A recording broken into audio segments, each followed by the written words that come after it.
introducción lo que estamos haciendo al tema de la doctrina bíblica de la santificación, que nos llevará, como decíamos últimamente, a estudiar también en detalle todo el contenido del Decálogo como la quinta esencia de la ley de Dios. En realidad, pues, de lo que se trata es de comprender qué quiere decir esa palabra, santificación, santidad, santo, y de comprender también que precisamente porque Dios es santo, y tal como Dios es santo, su pueblo, los redimidos, aquellos que Él ha elegido y ha llamado desde antes de la constitución del mundo para formar su iglesia, han de ser igualmente santos. De manera que esa es la exigencia y esa es la demanda, ese es el mandamiento, y ahí tenemos claramente explicitada en esa fórmula sencilla y simple, pero cargada de un mensaje que no puede ser de ninguna manera eludido. El mensaje que nos dice: sed santos como yo soy santo, y sed santos porque yo soy santo. Esa doble traducción, decíamos, es perfectamente compatible, es complementaria. Las dos cosas están implícitas en la idea, en el mandamiento divino, en ese requerimiento que es inescapable, de que no podemos zafarnos de él, que no podemos salirnos de él, de ninguna manera. El pueblo de Dios ha de ser, y es, en cuanto que es pueblo de Dios, un pueblo santo. Y esto naturalmente significa también que debemos de realizar un aprendizaje. La santidad es un don del Espíritu Santo. La santidad ciertamente es un acto de la gracia de Dios, es una dádiva de la gracia de Dios, pero eso no viene, no nos es dado de una manera mecánica, de una forma automática, algo así pues como crece el cabello o como cualquier otra función fisiológica se puede realizar. No es eso.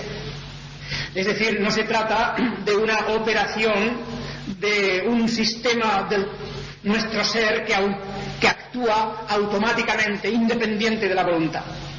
Ya sabéis vosotros que incluso dentro de nuestro sistema en el cuerpo hay una serie de cosas que funcionan automáticamente, independiente de nuestra voluntad. Nuestra voluntad no puede hacer nada para parar automáticamente el corazón, él funciona solo, va haciendo su labor. No podemos con el pensamiento pararlo, por un simple acto de voluntad.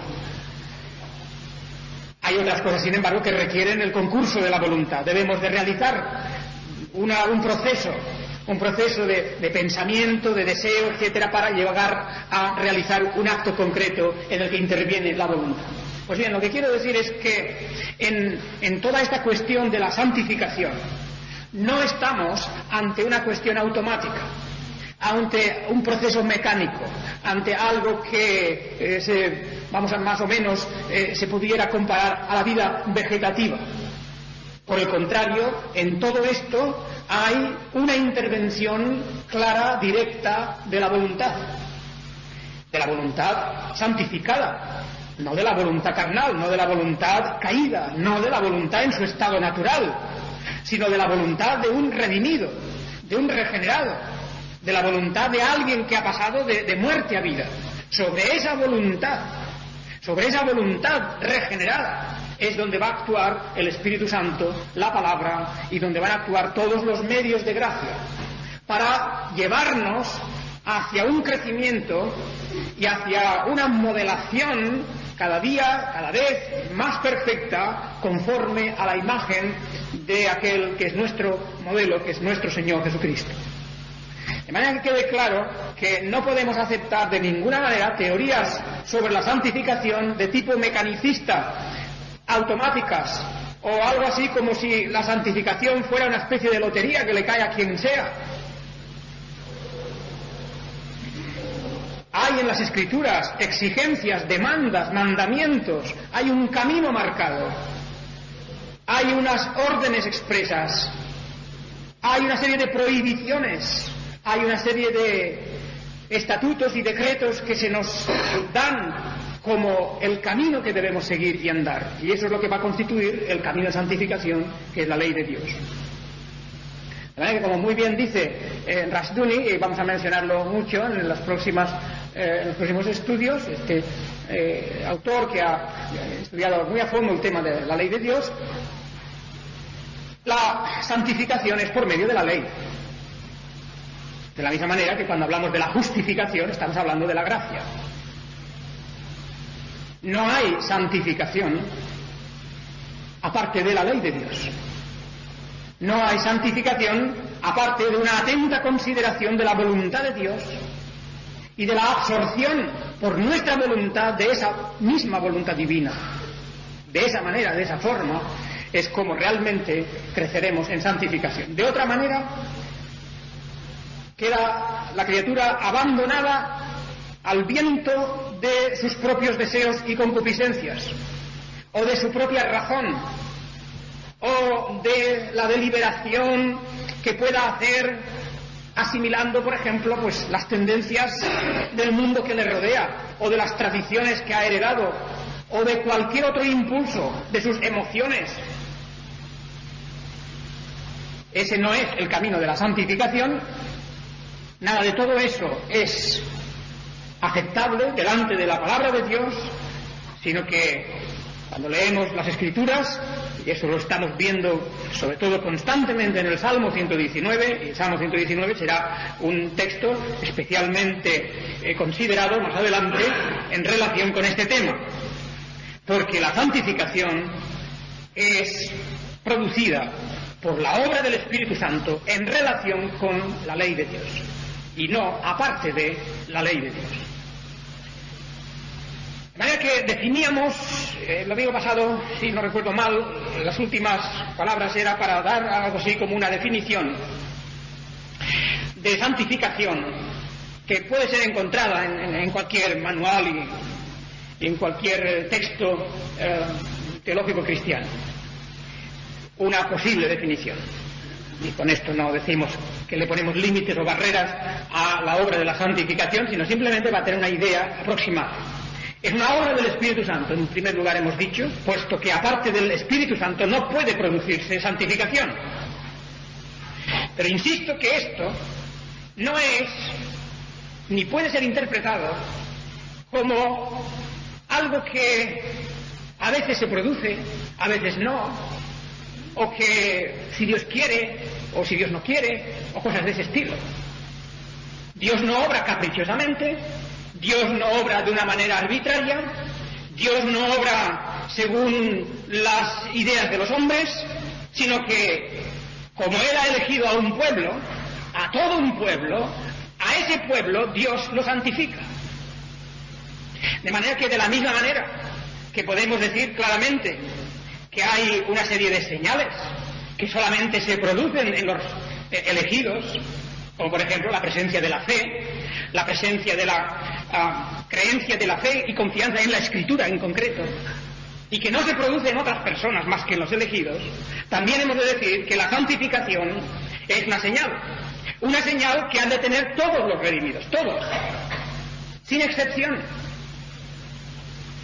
dentro de un proceso, dentro de una serie de grados, dentro de una serie de variantes, ¿de acuerdo? Pero es un proceso que se produce en todos los redimidos, y por lo tanto que es una señal de regeneración, de nuevo nacimiento, de transformación, de que el Espíritu de Dios mora y habita en la persona, el que ésta crece en santificación. Sed santos porque yo soy santo, sed santos como yo soy santo. De manera que podemos decir taxativamente, donde no hay santificación tampoco hay regeneración. No hay nuevo nacimiento. De la misma manera que no hay vida en una madera muerta.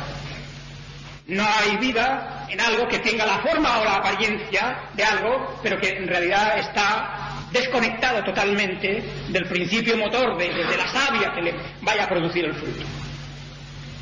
La santificación es necesaria consecuencia de la regeneración. Todos los que han nacido de Dios, todos los que son transformados por la obra del Espíritu Santo, que han pasado de muerte a vida, que están realmente unidos a Jesucristo por la fe, todos estos están dentro del proceso de santificación.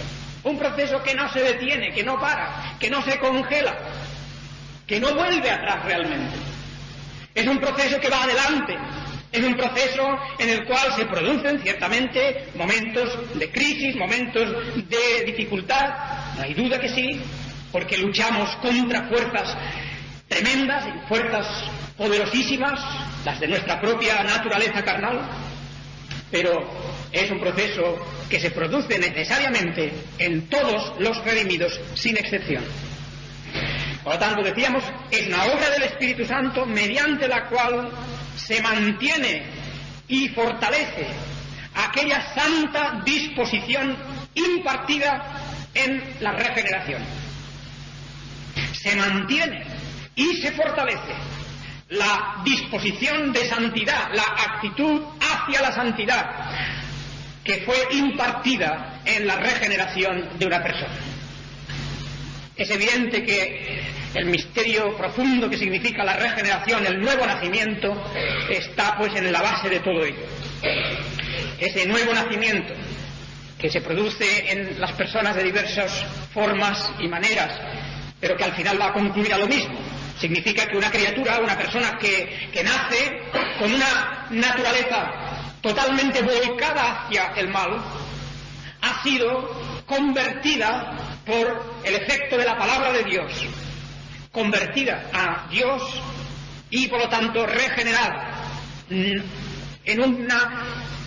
una experiencia más o menos consciente, pero en una experiencia individual y personal en la que se produce esa transformación y ese paso.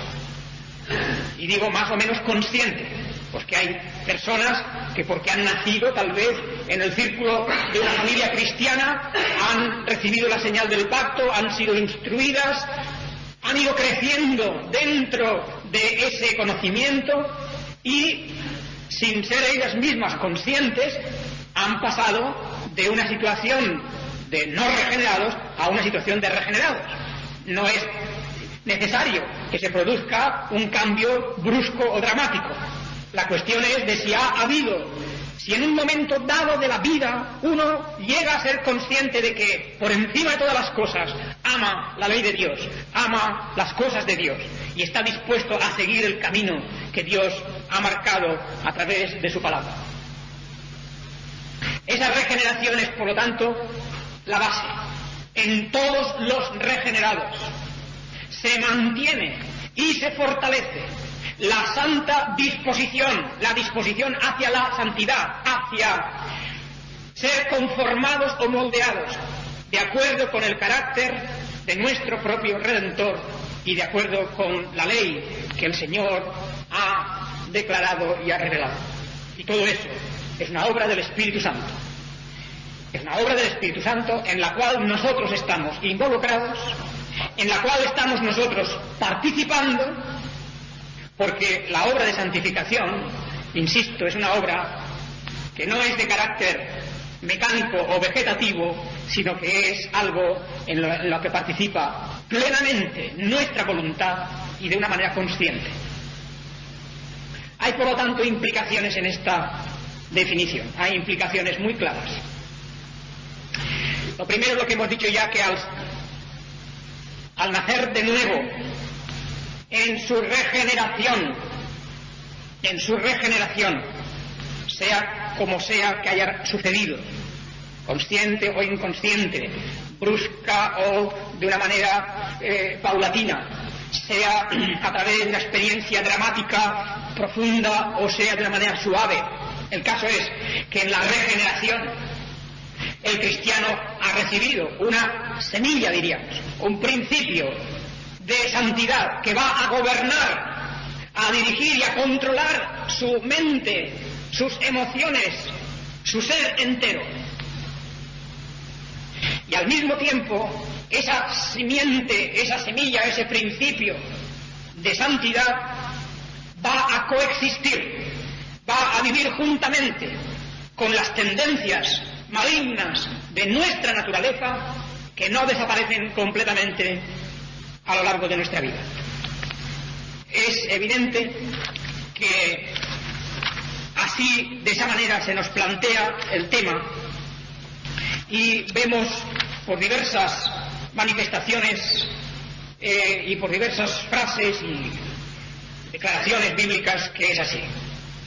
En el Evangelio de San Juan, en el capítulo 13, recordaba aquella frase que a primera vista parece un tanto enigmática del Señor Jesucristo cuando Él se dispuso a lavar los pies de sus discípulos. Simón Pedro no quiso, en principio no quiso que el Señor le lavara, no permitió que le lavara los pies. Pedro le dijo: no me lavarás los pies jamás. Dijo, sabéis que Pedro era dado a decir esas palabras y esas frases muy rotundas: nunca me lavarás los pies, como luego dijo también: yo nunca te negaré. Bien, luego al momento siguiente el Señor desarmó su argumento y su firmeza cayó cuando Jesús le respondió: si no te lavaré, no tendrás parte conmigo. Y entonces el impetuoso Simón Pedro, persona de carácter emocional indudablemente, cuando dice primero nunca me lavarás los pies, luego le va a decir: pues lávame no solo los pies sino también las manos, la cabeza. El péndulo que va de un extremo a otro. Bien, el Señor le responde a Pedro: el que está lavado no necesita sino lavarse los pies, pues está todo limpio, y vosotros limpios estáis, aunque no todos. Esta frase del Señor, que parece algo enigmática y que naturalmente tiene que ver pues con todo un simbolismo, fue una acción, un momento maravilloso en la obra del Señor, y que, como dice aquí, estáis lavados, estáis regenerados, estáis justificados, no necesitáis más. Pero los pies, voy a lavaros los pies, es un simbolismo, es una manera de recordar que aunque estamos todos limpios, aún queda en nosotros algo que puede contaminarse, aún queda en nosotros una parte de suciedad, algo que debemos de lavar continuamente, algo que debe estar puesto en el agua purificadora. Así que el apóstol Pedro, como veis, interpretando a su manera toda aquella situación, pasaba de un extremo al otro: no me lavarás jamás, o luego lávame todo, manos, pies, cabeza, todo. Y el Señor le dice: no, ya estáis limpios, pero los pies voy a lavaros, aún tenéis necesidad de esto. Realmente hay una expresión aquí en la que vemos esto que decíamos, que hay en nuestra personalidad, en la obra que Dios ha hecho en nosotros, claramente una regeneración. El cristiano es una criatura regenerada, pero es una criatura en la cual todavía existen tendencias malignas, muchas tendencias malignas en muchos casos. Y también es cierto que ahí está también todo el campo del cristianismo nominal, en donde lo que hay solamente son tendencias malignas, no hay nada de santificación, aunque pueda haber una apariencia de santidad. En Romanos 6:12, en Romanos 6:12, también las palabras del apóstol nos hablan en este sentido, cuando dice: no reine pues el pecado en vuestro cuerpo mortal, de modo que lo obedezcáis en sus concupiscencias, ni tampoco presentéis vuestros miembros al pecado como instrumentos de iniquidad, sino presentaos vosotros mismos a Dios como vivos de entre los muertos, y vuestros miembros a Dios como instrumentos de justicia, porque el pecado no se enseñoreará de vosotros, pues no estáis bajo la ley sino bajo la gracia. Este pasaje que ya estudiaremos más adelante, particularmente el versículo 14, viene a decirnos algo, y es que en el cristiano hay una cosa clara, y es que la voz cantante, diríamos, la fuerza principal, no puede ser, no es el mal, no puede reinar el pecado en el alma del creyente. El gobierno de nuestra voluntad, de nuestro ser entero, no está en las manos del mal.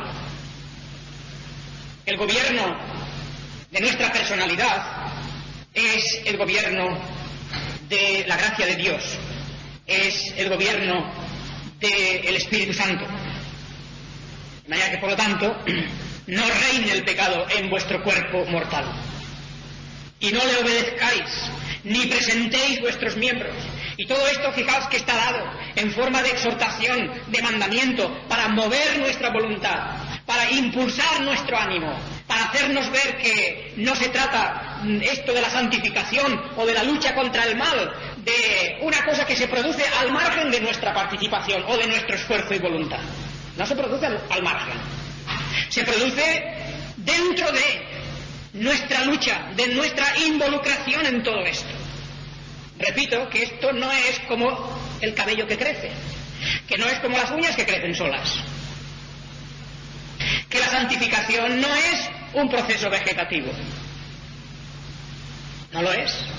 Y por eso todas esas exhortaciones. Y por eso está el apóstol insistiendo y diciendo cómo debemos luchar contra eso, cómo debemos renunciar a ciertas cosas, cómo debemos volcar nuestra vida sobre otras, participando en ello nuestra voluntad completamente, porque, repito, es nuestra voluntad santificada. Y la confusión que yo veo en muchas personas es que están hablando de las cosas, posiblemente hablando de la santificación, como si estuvieran hablando de la regeneración. Y por cierto que es una confusión muy antigua, es una de las antiguas herejías. Ya en la Reforma, los reformadores tuvieron que enfrentarse al error dentro del catolicismo, y creo que la influencia del catolicismo en esto es perniciosa en muchas personas todavía, que ha confundido siempre regeneración y santificación, y que los ha convertido naturalmente en un proceso mecánico, porque es a través del sacramentalismo. Y por esa razón algunos piensan que la participación del creyente en la santificación, eso no es posible. Si no es posible la participación es porque no hay regeneración. Porque aquí no está el apóstol Pablo no está apelando a la voluntad natural caída, no está apelando a sentimientos de corrupción de las personas, está apelando a los creyentes, a los santos, a los santificados. A esos les dice que presenten sus miembros a la justicia, a esos les dice que deben luchar con todas sus fuerzas, a esos les dice cómo deben someter toda su vida a la palabra de Dios, como deben someterla a la autoridad de toda la ley divina. Esa ley del pecado no dominará en aquellos que están dentro de la gracia. Esa fuerza, ese principio destructivo del mal no podrá arrastrar a aquellos que por la gracia de Dios están en el camino de la santificación.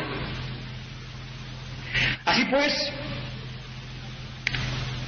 se está dando en todo esto ya, como vemos, la implicación de que coexisten a la vez en el cristiano dos fuerzas contrarias. Una, la que ya tenemos por naturaleza, la que podríamos llamar la natural, la normal. Ahí está siempre la fuerza y la tendencia que hay en nosotros todos, incluso en los regenerados, hacia el mal. Pero junto a eso, y esa es la gran diferencia, Dios ha puesto y ha plantado una fuerza, un poder, la fuerza y el poder de su Espíritu Santo, con los medios de gracia adecuados, para que nos libre de estar bajo el dominio y la potestad del mal, como el resto de la humanidad lo está. Y eso, la coexistencia de dos fuerzas así, son contrarias totalmente, no son iguales, porque la fuerza de la gracia, del bien, de la verdad, de la justicia es una fuerza mayor. Pero el hecho de que esté coexistiendo aún con lo que queda de nuestra naturaleza, de nuestra propia naturaleza original, da como consecuencia y resultado un conflicto moral, un conflicto ético, un conflicto incluso emocional, que dura toda nuestra vida. Siempre, a lo largo de nuestra vida, nos vamos a encontrar con el conflicto, con el problema de la coexistencia en nosotros de dos fuerzas totalmente opuestas. En la carta a los Gálatas, el apóstol Pablo hace referencia a esto. Gálatas capítulo 5 y versículo 17. Porque el deseo de la carne es contra el espíritu, y el del espíritu es contra la carne. Y estos se oponen entre sí para que no hagáis lo que quisierais. Lo que quisierais como cristianos. Lo que quisierais como personas que están gobernadas, cuya voluntad, si es que es una voluntad regenerada, si es que ha habido un nuevo nacimiento, será una voluntad que ama la ley de Dios, que ama lo que es propio de Dios. Pero el deseo de la carne es contra el espíritu y el del espíritu es contra la carne, y se oponen entre sí para que no hagamos aquello que deseamos hacer si somos hijos de Dios.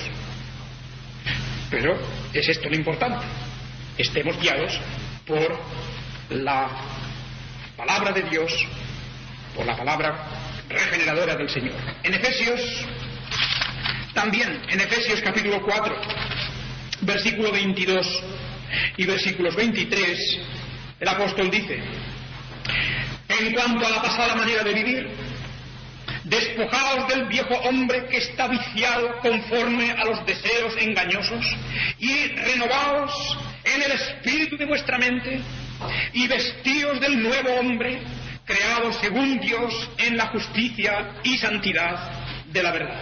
Y luego viene una serie de explicaciones concretas, por lo cual, desechando la mentira, hablad verdad cada uno con su prójimo, porque somos miembros los unos de los otros. Airaos, pero no pequéis, no se ponga el sol sobre vuestro enojo, ni deis lugar al diablo. El que hurtaba no hurte más, sino que trabaje.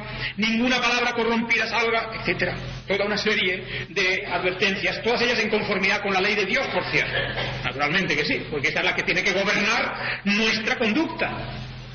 Porque nosotros no sacamos nuestro código de ética, nuestro código de conducta, no lo sacamos de ningún otro lado.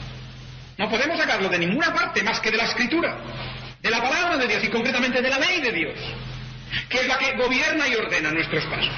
De manera que ahí está: despojaos del viejo hombre, vestíos del nuevo hombre. Ambas cosas son en forma imperativa, en forma de exhortación. Están dirigidas a personas regeneradas. El que no es regenerado esto no puede hacerlo, ni puede entenderlo, ni tiene deseo de despojarse de las cosas de la vieja naturaleza y vestirse de las nuevas. Pero es que esto está dirigido a aquellos que conocen a Dios. Naturalmente. Y porque conocen a Dios y han sido regenerados, el apóstol puede dirigirse a ellos como no se dirigiría a gente que no es regenerada, a gente que no tiene nada que ver. Pero está hablando a hijos de Dios regenerados. Y les dice que desechen la mentira, y que no hurten, y que ninguna palabra corrompida salga de su boca, y que no contristen al Espíritu de Dios, y que se quiten amargura y envidias y malicias y griterías y maledicencias. Todo eso se está diciendo a hijos de Dios que todavía tienen en su carne esas tendencias y que deben luchar contra ellas. Y deben, por lo tanto, estar dentro de ese proceso purificador, dentro de un fuego purificador que supone una tensión y una lucha. Hay un conflicto moral que dura toda la vida. En ese conflicto, y esa es otra implicación, el Espíritu Santo capacita al creyente. Capacita, el Espíritu de Dios capacita, hace capaz. No hace capaz al que nada tiene que ver con Cristo Jesús, pero hace capaz a los hijos de Dios. El Espíritu Santo hace capaces para que en ese conflicto y mediante un crecimiento en la fe nos apropiemos de las promesas de salvación y de los recursos de la gracia, nos armemos de toda la armadura de Dios, y así de manera progresiva. Y creo que esto es importante subrayarlo. Progresiva. Tiene que haber un progreso. No un regreso, sino un progreso. De manera progresiva. Se somete al pecado y a las tendencias malignas que quedan en nuestra naturaleza, a través siempre de los medios de gracia, principalmente de la palabra de Dios. Y así entendemos como el apóstol en la carta a los Romanos y en el capítulo 8 nos dice estas palabras que son importantes para tenerlas presentes. Romanos 8, 13, 14. Porque si vivís conforme a la carne moriréis, mas si por el Espíritu hacéis morir las obras de la carne, viviréis. Porque todos los que son guiados por el Espíritu de Dios, estos son hijos de Dios. De manera que lo que no podemos aceptar es el confusionismo horroroso que se crea ya desde, y eso viene del catolicismo. Por lo tanto, atención, los que habéis estado más o menos confundidos en esas áreas. El confusionismo entre regeneración y santificación. Hablar de la santificación como si estuviéramos hablando de la regeneración es absurdo. Porque la situación es distinta. En la regeneración estamos hablando de una obra en la cual efectivamente no participa el pecador para nada, porque no puede, es una criatura muerta. Y la obra del Espíritu Santo es una obra total de principio a fin. Lo que es de la carne, carne es, lo que es del Espíritu es Espíritu. Por lo tanto, Dios obra en la persona que está en sus delitos y en sus pecados muerta, dándole vida, sin ninguna clase de participación o colaboración. Aunque también, insisto, ni siquiera la regeneración se puede interpretar como una cosa vegetativa. Porque la criatura humana no es eso, y el proceso de regeneración tampoco es como si le creciera a uno el cabello. No es eso. Hay una conciencia de lo que está ocurriendo. Hay un proceso en que el pecador está recibiendo la influencia de la palabra de Dios, y esa influencia está obrando en su conciencia y en su mente, está modelando sus pensamientos, está arrinconando ideas antiguas, llevando su corazón a un quebrantamiento y a un arrepentimiento. Todo eso lo está haciendo el Espíritu Santo, pero repito que no es como si le creciera el cabello a uno. Está ahí, sometido a esa obra del Espíritu. Y cuando ha nacido de Dios, cuando se ha producido una auténtica conversión, cuando se pasa de muerte a vida, cuando se pasa de la condición de hijos de ira a hijos de Dios, entonces, como dice el apóstol, entonces estamos guiados y gobernados por el Espíritu de Dios. Y ya no es lo mismo que antes. Partimos de una situación diferente. Antes partíamos, al hablar de regeneración, de una persona que está muerta. Ahora estamos hablando de la santificación, estamos hablando de una persona que está viva. Estamos hablando de una persona que está viva para Dios y viva en su espíritu, que conoce a Dios, que ama a Dios y conoce su palabra, que ama su palabra, que no se resiste sino que coopera. Porque la diferencia entre la persona no regenerada y la regenerada es esto: el no regenerado se resiste, el regenerado colabora, porque esa es la característica del que está regenerado. Y querer aplicar al regenerado las mismas tendencias y propósitos y la misma situación que el no regenerado es el confusionismo que nace, repito, del error que ya viene de muy antiguo. Ahí tenéis Romanos 8, 13 y 14. Si vivís conforme a la carne moriréis, mas si por el Espíritu, naturalmente por el Espíritu, tiene que ser, no es cosa de la carne, sino cosa de la nueva naturaleza de Dios y de la obra del Espíritu Santo en nosotros, una obra que indefectiblemente se está produciendo en todos los regenerados. Porque repito que esto no es la lotería que le cae a uno, a un creyente le cae, a otro no cae. Estas son ciertas teorías sobre la santificación, teorías heréticas.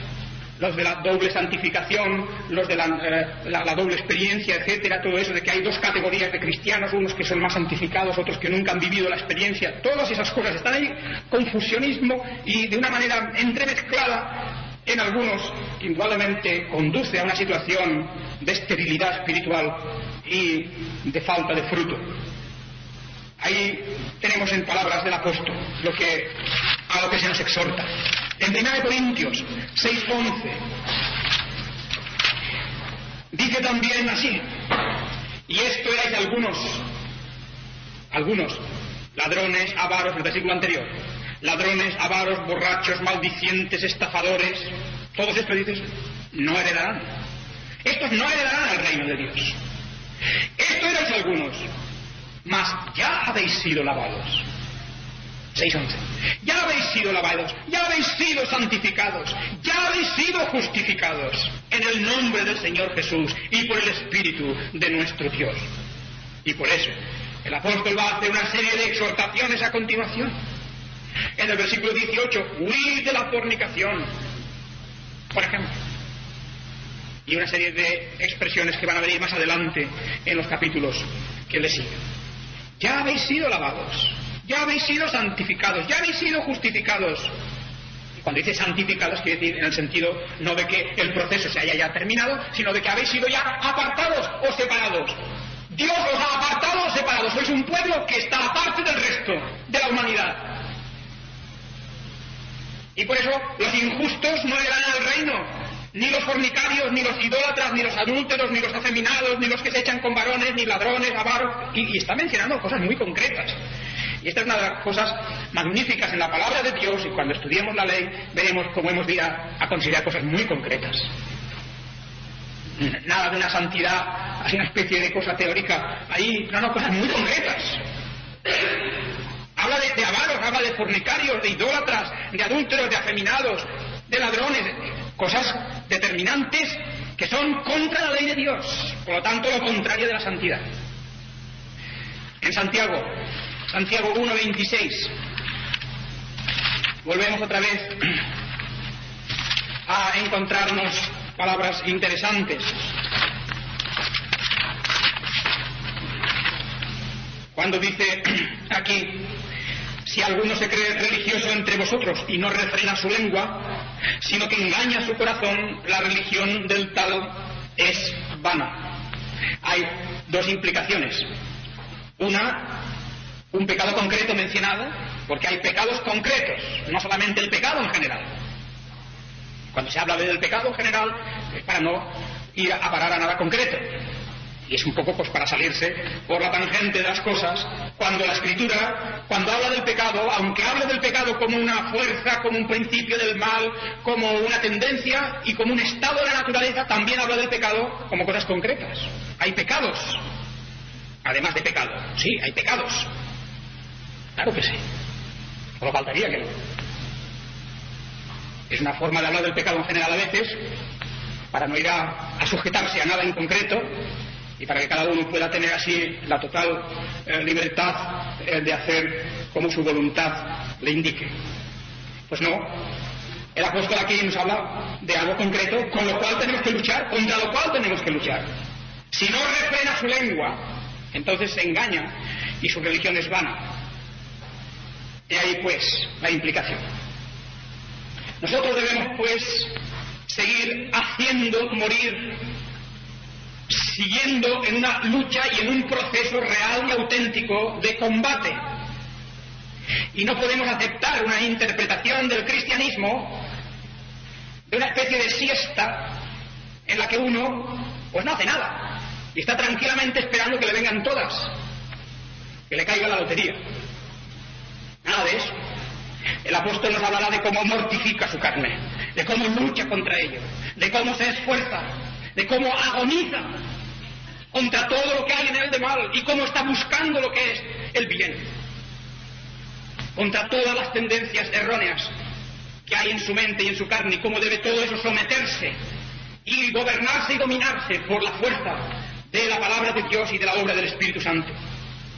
Se nos habla de un viejo hombre crucificado, pero se nos habla igualmente de hacer morir lo que hay en nosotros, de hacer morir las tendencias de la carne, y cómo eso es algo constante y permanente en nuestra vida. Hacer morir pues lo terrenal en vosotros.